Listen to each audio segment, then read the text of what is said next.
Hello there. Today I'm going to start a conversation with you about self-love. But hold on, please don't roll your eyes. This is an important conversation to have. This isn't going to be airy-fairy, I promise you. So stay with me. What does self-love mean to you? How do you define it?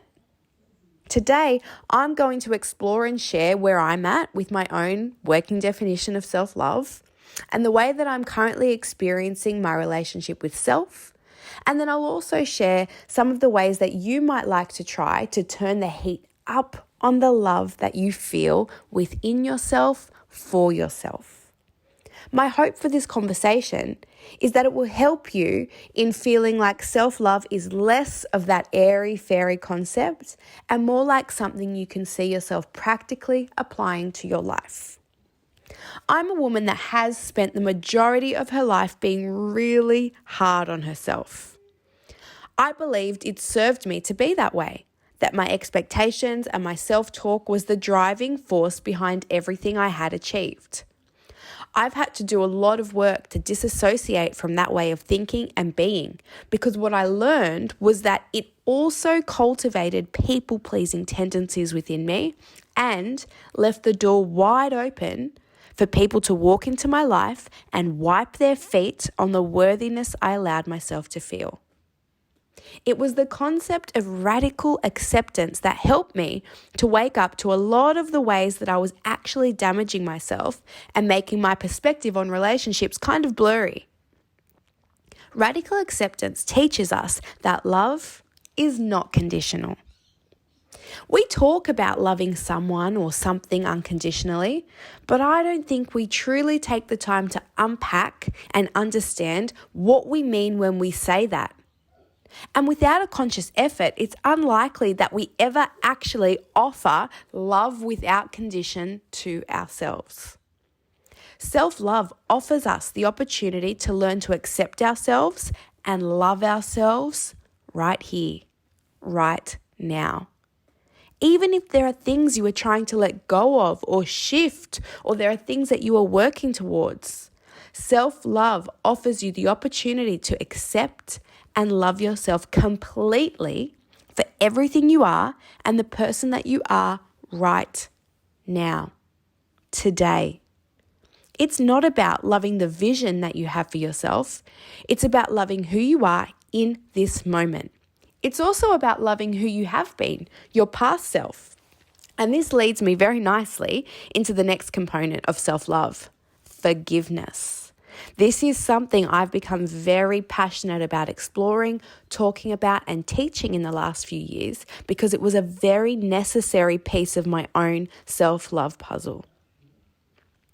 Self-love means we stop beating ourselves up and putting ourselves down and punishing ourselves for the things that we have done in the past. It's having no regrets and giving ourselves the permission to move on with the lessons of what we have been through, but none of the suffering. It's forgiving yourself for all the ways that you have let yourself down, all the judgments you have made on yourself. Self-love requires that we learn how to compassionately forgive ourselves and others, because holding on to anger, well, that's just not self-loving. When we are trapped in blame, guilt, rejection, those sorts of thought patterns, it wears us down and it drains us. Something that I learned on the path to forgiveness was how important self-expression actually is, and how our ability to express and emote is reflected in our capacity for self-love. If we are going to be able to access forgiveness, we first need to hold enough space for ourselves to be fully expressed in a healthy way. You might need help with this. We have to get our feelings out. An analogy that I really love about repressing, denying, and ignoring our feelings is one that asks you to imagine yourself trying to hold a beach ball underwater. Imagine that. You're holding a beach ball, you're trying to push it down under the surface of a body of water. It takes so much energy. And eventually, the ball, it just explodes up in the air anyway. So when we try and deny our emotions, repress them, hold them in, it's not only exhausting, but at some point, just like that ball, we're going to lose control of it. We want to have the courage to feel our feelings and express ourselves in an effort to truly build a strong, meaningful, honest relationship with ourselves.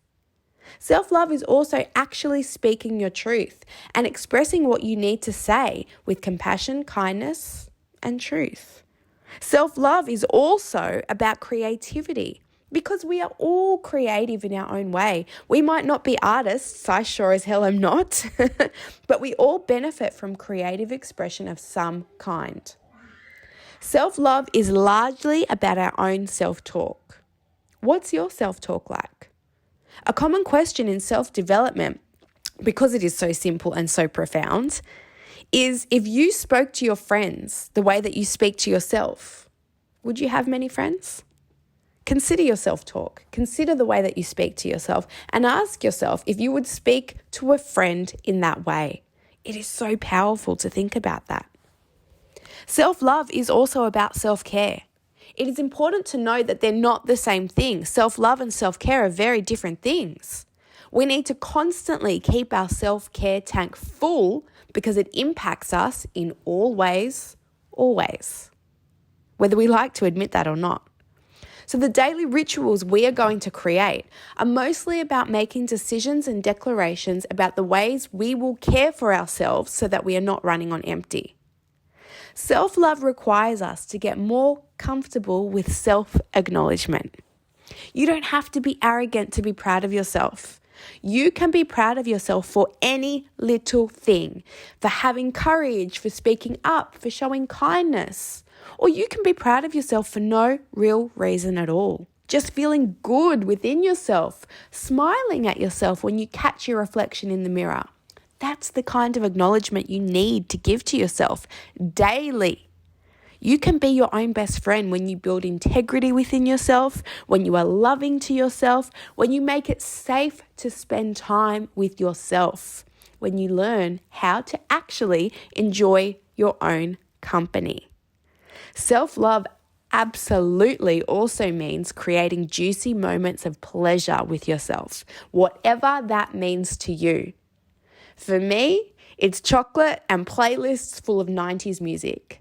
And then there is a type of pleasure you encourage yourself to share with others. Whatever it is for you. It's important that you are prioritizing pleasure as an act of self-love.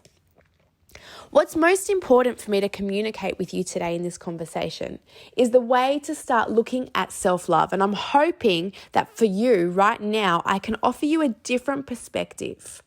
Self-love isn't something that we just do. It's not something that we achieve. It's not something that we get to. Like any relationship we have, the relationship we have with ourselves is going to go through its ups and downs.